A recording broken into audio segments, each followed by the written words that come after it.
Hello friends, welcome back to another weekly analysis. इस video में हम एफआईआई डेटा डिस्कस करेंगे, डाउ फ्यूचर्स को एनालाइज करेंगे, उसके बाद हम निफ्टी बैंक निफ्टी को एनालाइज करेंगे एंड फाइंड आउट करेंगे कि नेक्स्ट वीक क्या हो सकता है एंड गोइंग फॉरवर्ड हमारी रेंज क्या रहनी चाहिए जिसके ऊपर या नीचे हम बोल सकते हैं कि बुलिश है या बेरिश है। दो सेक्टर डिस्कस करेंगे जो नेक्स्ट वीक मुझे अच्छे लगते हैं एंड उस सेक्टर के एक एक स्टॉक डिस्कस करेंगे। तो वीडियो को एंड तक देखिएगा और अगर अच्छा लगे तो प्लीज़ शेयर करिएगा। ठीक है, अब स्टार्ट करते हैं एनालिसिस। तो अगर हम एफ आई आई डेटाज देखेंगे तो आप देख सकते हो कि 1 जून से 4 जून तक इन्होंने इंक्रीजिंग ऑर्डर में बाइंग की है। तो टोटल अभी 4 दिनों की इनकी बाइंग है 3000 करोड़ की। 1 जून को इन्होंने सेल किया था और उसके बाद फिर बाकी 3 दिन इन्होंने बाइंग की है। अगर हम लास्ट मंथ की बात करें तो लास्ट मंथ का नेट आया था 6000 करोड़। तो हम ऐसा बोल सकते हैं कि second part of the month में बाइंग हुई है एंड दैट इज वाई ये नंबर छोटा है। और इस महीने की स्टार्टिंग पॉजिटिव नोट पे हुई है। अभी बहुत टाइम है मंथ एंड होने में, बट फिर भी हम इसको ट्रैक करके देख सकते हैं। अब डाउ के फ्यूचर चार्ट को एनालाइज करते हैं। तो यहाँ पे अगर आप देखोगे ये स्ट्रक्चर बिल्कुल सेम है जैसे लास्ट वीक था। और हमने ये वाले कैंडल पे डिस्कस किया था कि ये एक ब्रेकआउट कैंडल है।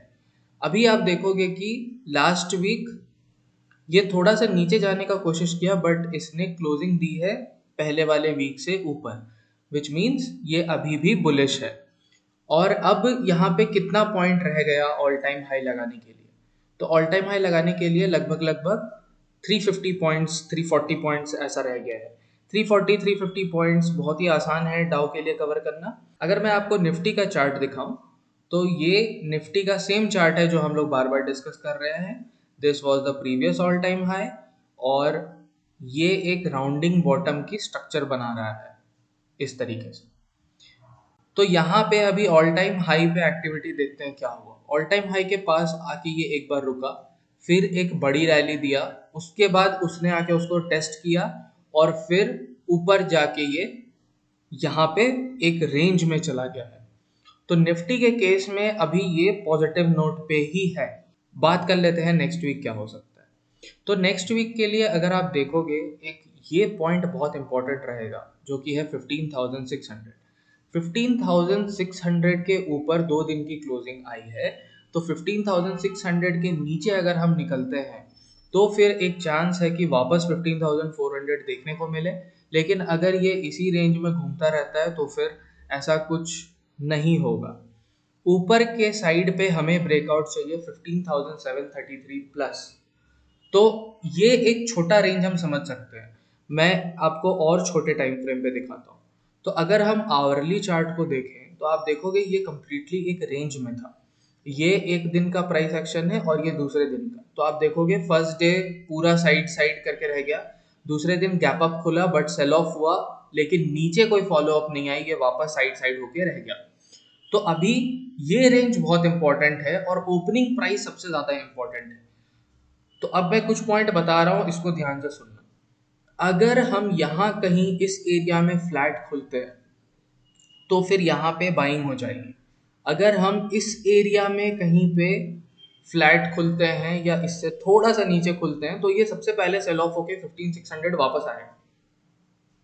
और अगर हम बड़ा गैप अप खुल जाते हैं, जैसे समझो 15,733 के ऊपर खुल जाता है, तो फिर उस केस में यहाँ पे हमें देखना होगा कि सस्टेन करता है कि नहीं। बिकॉज अगर आप ये कैंडल को देखो, ये एक मोमेंटम कैंडल है, यहाँ पे कोई रेजिस्टेंस नहीं है इस एरिया में। तो अगर यहाँ से सेल ऑफ आई तो हम सीधे आ जाएंगे वापस इस क्लोजिंग रेंज के पास, ये जो क्लोजिंग रेंज है इसके आसपास 15,680 के आसपास, और फिर शायद मार्केट यहाँ पे वॉलेटाइल होके रह जाए। लेकिन अगर ये इसके ऊपर गैप अप खुल के थोड़ा टाइम यहाँ पे सस्टेन कर जाता है, थोड़ा टाइम मतलब 15 मिनट एटलीस्ट, तो फिर चांसेस है कि हम वापस ऊपर जाने लगेंगे टुवर्ड्स 15,800 15,850 एंड इवेंचुअली 16,000।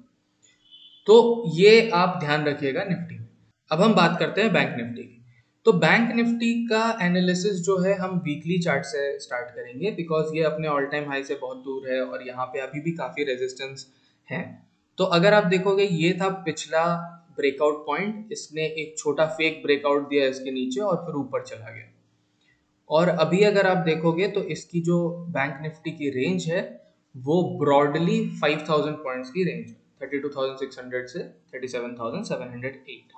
अब चलते हैं डेली चार्ट। तो डेली चार्ट पे अगर आप देखोगे, डेली चार्ट में बैंक निफ्टी ने एक नेगेटिव कैंडल बनाया है, ठीक है।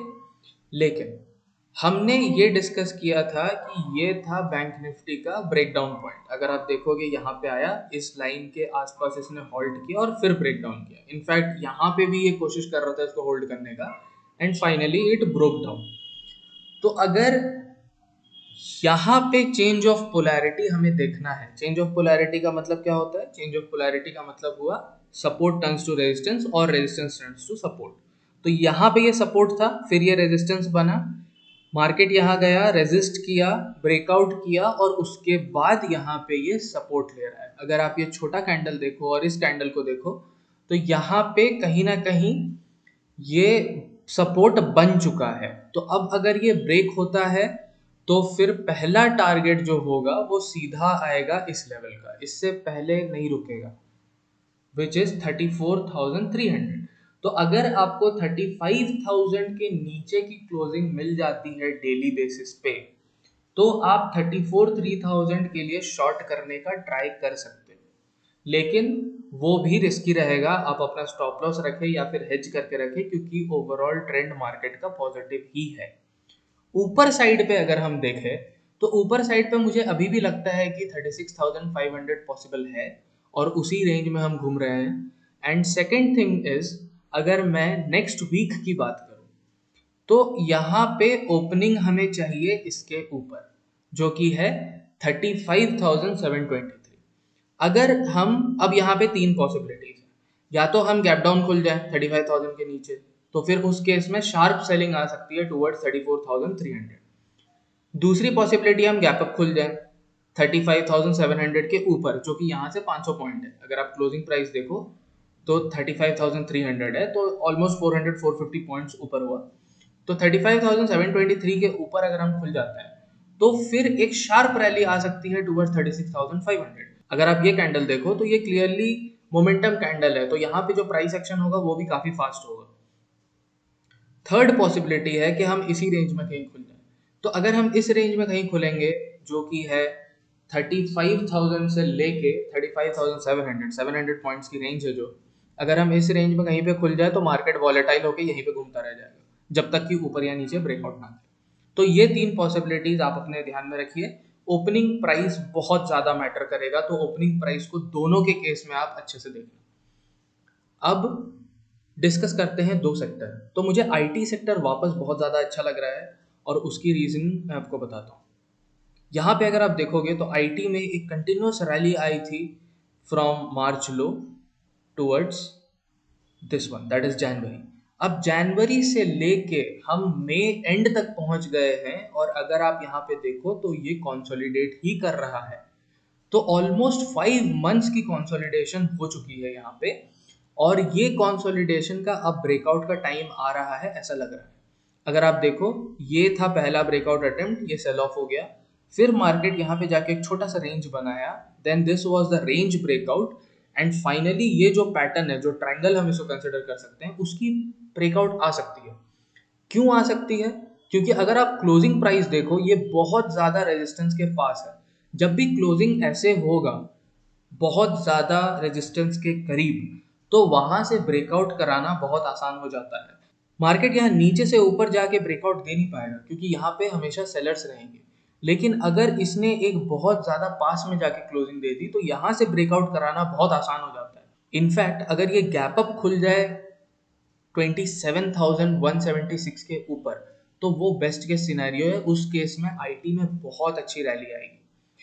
तो यहाँ पे अब कंसिडर करते हैं कि आईटी इंडेक्स कहाँ जा सकता है।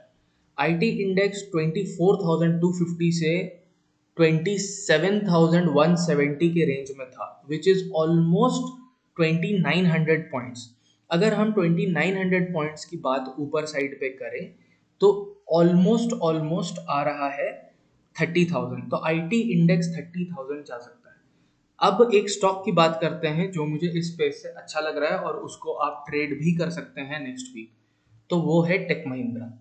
टेक महिंद्रा का अगर आप स्ट्रक्चर देखो तो मोर और लेस वैसा ही है जैसा हमने आईटी इंडेक्स का देखा। तो अब टेक महिंद्रा में क्या करना है, टेक महिंद्रा में ये एक ट्रेंड लाइन है और यहाँ नीचे से एक ट्रेंड लाइन है। हम आईटी इंडेक्स में एक असेंडिंग ट्रायंगल देख रहे थे, यहाँ पे एक सिमेट्रिकल ट्रायंगल बन रहा है बिकॉज बोथ आर स्लांटिंग, ठीक है। और अगर आप एक चीज देखो तो यहाँ पे जो हमें ब्रेकआउट मिला है टेक महिंद्रा में, ये है ऑलमोस्ट 345 पॉइंट्स का। तो अगर 345 पॉइंट्स का मैं यहाँ से अपसाइड देखूं तो वो कितना आता है, वो आता है ऑलमोस्ट 1290, ठीक है। 1290 मतलब अभी ये 1000 समथिंग पे है, तो 1290 मतलब यहाँ से ऑलमोस्ट 25% का एटलीस्ट अपसाइड है, ठीक है। तो टेक महिंद्रा का वो हो गया अल्टीमेट टारगेट। अगर मैं इस पर्टिकुलर ट्रायंगल ब्रेकआउट की बात करूं तो उसकी टारगेट कितनी आ जाएगी, ये हो गया ऑलमोस्ट 18% का है या फिर 166 पॉइंट्स का है। तो ये ब्रेकआउट पॉइंट के ऊपर हम 166 पॉइंट्स ऐड कर लेंगे तो वो आ जाएगा कितना, अगर मैं यहाँ पे ब्रेकआउट कंसिडर करता हूँ तो वो आ जाएगा ऑलमोस्ट 1200 के आसपास, ठीक है। तो यहाँ से जो टेक महिंद्रा का टारगेट आता है वो आता है 1200 से 1290। तो इसके हिसाब से आप इसको टारगेट कर सकते हो। यहाँ पे 15 से लेकर 25% का अपसाइड है। स्टॉप लॉस आपका क्या रहना चाहिए, आपका किसी भी केस में स्टॉप लॉस ये जो वीकली कैंडल है इसके नीचे रहना चाहिए। क्यों, क्योंकि यहाँ पे एक रेंज क्रिएट हुआ है, इस रेंज का ब्रेकआउट यहाँ पे हुआ है और ये एक रीटेस्ट कैंडल है। अब किसी भी हाल में इस कैंडल का लो नहीं ब्रेक होना चाहिए अगर यहाँ पे एक जल्दी ब्रेकआउट आना है। अब ऑप्शन ट्रेडर्स के लिए मैं बता दूं खासकर कि आप इसका लो अगर ब्रीच हो जाता है वीकली क्लोजिंग बेसिस पे तो आपको एग्जिट करना है, बिकॉज अदरवाइज अगर ये ब्रेकडाउन नहीं भी दे तो इस एरिया में it can keep on moving और आपकी ऑप्शन पूरी डाइल्यूट हो जाएगी, ठीक है। नेक्स्ट हम चलते हैं फार्मा इंडेक्स पे। फार्मा इंडेक्स भी एक बहुत ही अच्छे और इंटरेस्टिंग पॉइंट पे है। अगर आप देखोगे तो ये था all time high, previous all time high के आसपास अभी ऑलमोस्ट 4 वीक से घूम रहा है फार्मा इंडेक्स। लेकिन इंटरेस्टिंग क्या है, इंटरेस्टिंग ये है कि last week was the first closing above all time high. तो अगर आप देखोगे ऑल टाइम हाई जो प्रीवियस था वो था 14,020। मैं इन कैंडल्स को क्यों ऑल टाइम हाई कंसिडर नहीं कर रहा हूँ, क्योंकि क्लोजिंग कहीं पे भी नहीं आई है। इसका मतलब कि वहां पे कंटिन्यूअस रिजेक्शंस हो रहे थे। तो हम अगर पिछले वाले जो हाईएस्ट पॉइंट था उसको कंसिडर करें तो वो था 14,020 और इस बार की क्लोजिंग आई है 14,101, जो कि काफी अच्छी क्लोजिंग है। अब यहां से लगता है कि फार्मा कंपनीज में वापस एक बहुत बड़ी रैली स्टार्ट होने वाली है, ठीक है। ये मैं आपको डेली चार्ट पे समझाता हूँ। देखो, अगर आप डेली चार्ट पे कंसिडर करोगे तो ये एक फ्लैग पैटर्न है। अगर मैं यहां से ये लाइन बनाऊं, ये हो गया फ्लैग का पोल और ये हो गया फ्लैग का टॉप, ठीक है। और यहाँ पे एक हमारे पास राइजिंग ट्रेंड लाइन भी है, अगर मैं ये रफली बनाऊं तो, ठीक है, ओके। तो ये हमें एक फ्लैग या पीनेंट, पीनेंट भी हम बोल सकते हैं, ये फ्लैग या पीनेंट का एक हमें क्रिएशन दिख रहा है। तो यहाँ से अगर आप देखो कंटिन्यूअसली इसके ऊपर सस्टेन किया है, ये पिछले वीक के 5 डेज अगर आप देखो तो ये कंटिन्यूअसली उसके ऊपर सस्टेन किया है। इसका मतलब अब ये ऑलमोस्ट रेडी है ब्रेकआउट के लिए।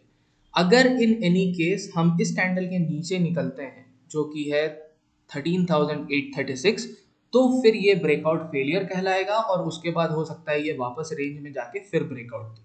फार्मा एनीवे पॉजिटिव है तो इसको ऊपर ही जाना है, लेकिन मैं टाइम फ्रेम की बात कर रहा हूँ यहाँ पे। लेकिन अगर यहाँ पे कोई गैप अप ओपनिंग ओपनिंग होती है या फिर बहुत क्लोज टू ये ब्रेकआउट पॉइंट होती है, तो फिर यहाँ पे हम रैली देखेंगे। रैली कितने पॉइंट की आ सकती है? रैली इसके लेंथ की आएगी, जो कि है ऑलमोस्ट 11,280 से लेके 14,280, विच इज लाइक 3,000 पॉइंट्स। तो यहाँ पे आप 3,000 पॉइंट्स की रैली अपने दिमाग में रख लो। That is 17,250 is where pharma index is heading for the first target. तो 17,250 अगर यहाँ से आप कंसिडर करोगे तो ऑलमोस्ट ऑलमोस्ट ये होता है 20%। 20% अगर फार्मा इंडेक्स जाएगा तो बाकी इंडिविजुअल स्टॉक्स 50-60% तक भी जा सकते हैं। तो इस स्पेस से अब एक स्टॉक डिस्कस करते हैं जो कि मुझे पसंद है, वो है लुपिन। अगर आप लुपिन का स्ट्रक्चर देखोगे तो लुपिन में ये जो एरिया है ये है मेन रेजिस्टेंस। क्यों? क्योंकि यहाँ से हमने एक ब्रेकडाउन दिया था, यहाँ पे सस्टेन नहीं किया और ब्रेकडाउन दिया। तो यहाँ पे पहली टारगेट जो लुपिन की होगी वो होगी 1395। अब इसको ट्रेड कैसे करना है? ठीक है, यहाँ पे अगर आप देखोगे तो एक फ्लैग पैटर्न का ब्रेकआउट हुआ है। ये अगर आप देखो ये फ्लैग है और ये ब्रेकआउट कैंडल है। ठीक है, क्लोजिंग बेसिस पे ब्रेकआउट की बात कर रहा हूँ। ये छोटी कैंडल है, इसके ऊपर ये क्लोज किया है। ठीक है, आपका स्टॉप लॉस यहाँ पे रहना चाहिए समवेयर अराउंड 1200, क्योंकि वो राउंड लेवल है और वहां पे सपोर्ट ले रहा है 3 वीक से।